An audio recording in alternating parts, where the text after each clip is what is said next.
The Long-Nosed Goblins. Long time ago, in the high, snowy mountains of northern Japan, there lived two goblins. One was a blue goblin, and the other was a red goblin. Now, these weren't just any goblins, they were famous for their long noses.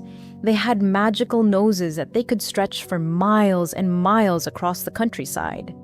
The two goblins were very proud of their noses, but they were always arguing as to which had the most beautiful nose. "My nose is the best," the blue goblin would say. "No, mine is the most beautiful," the red goblin would shout back.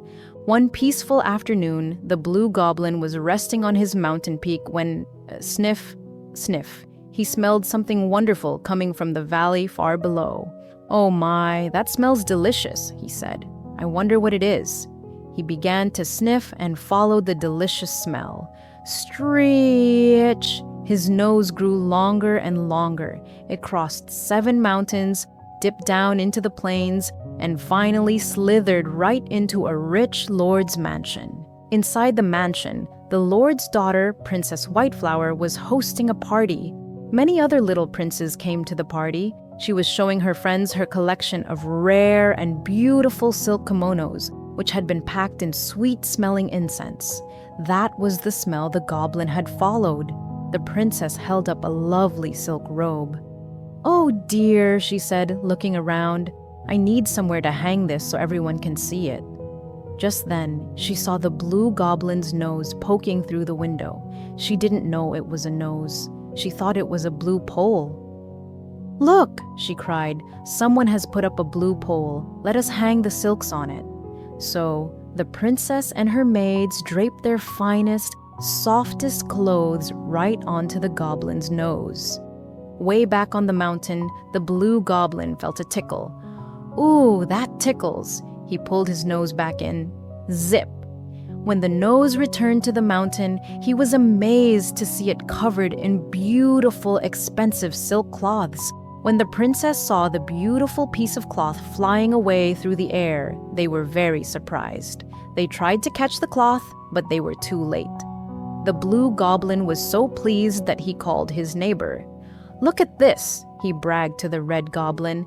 "My nose is so wonderful that it brings me treasures." The red goblin was jealous when he saw those beautiful kimonos. He would have turned green with envy, but since he was already red, he just turned a brighter shade of red. "Humph," he grumbled. "My nose is better, just you wait." The next day, the red goblin sat on his mountain peak. He rubbed his nose. He sniffed the air. He waited for a good smell. He waited and waited, but he smelled nothing. Finally, he got impatient. "I won't wait any longer," he snapped. "I'll just send my nose down anyway. It's sure to find something good." So the red goblin stretched his nose. Stretch! It crossed the 7 mountains, went down to the plains, and poked into the very same lord's garden. But there was no party this time. Instead, the lord's son, Prince Valorous, was playing with his rowdy friends. When the prince saw the long red thing sticking out of the bushes, he shouted, "Look, someone put up a red pole. Let's play on it." The boys grabbed thick ropes and tied them around the nose to make swings. "Way!" they shouted, swinging high into the air. They jumped on it. They climbed on it. One boy even took out a pocket knife to carve his initials into the wood. "Ouch! Ouch! Ouch!" screamed the red goblin way back on the mountain. His nose was so heavy with all the boys swinging on it that he couldn't pull it back. But when he felt the knife scratch him, he pulled with all his strength. He shook the boys off and snap. His nose flew back to the mountain, throbbing with pain. The blue goblin laughed and laughed at the sight. The poor red goblin sat there, rubbing his sore, scratched nose. "This is what I get for being jealous," he sighed. "I will never send my nose down to the plains again." Thanks for listening. I will see you in the next video. Till then, take care and bye-bye.